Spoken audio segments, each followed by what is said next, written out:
şəhidimizin timsalına, bütün şəhidlərə Allahdan rəhmət diləyirəm. Və şəhidlərə olan ehtiramımı Ülviyə xanımın, şəhid xanımın dilindən yazdığı bir şeirlə ifadə etmək istəyirəm. Bilsən necə darıxdım, əksin durdu gözümdə. Günlərim hardan gəldi, hara getdi, bilmədim. Dayanmadan boylandım sən getdiyin yollara, həsrətin gözlərimdə yaşa döndü, silmədim. Daha əsən küləklər gətirmədi ətrini, gözlərimdən ötmədi, saçlarımı yolmadı. Dönə-dönə oxudum məktublarını, onlar da ürəyimə bir təsəlli olmadı.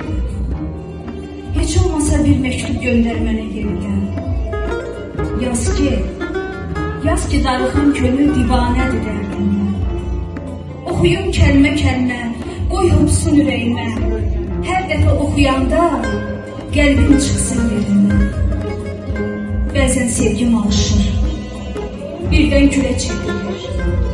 Qırılır ümidlərim, arzularım puç olur. O gülü saxlayıram gözlərimin önündə. Baxdıqca gözlərimdə fani dünya heç olur.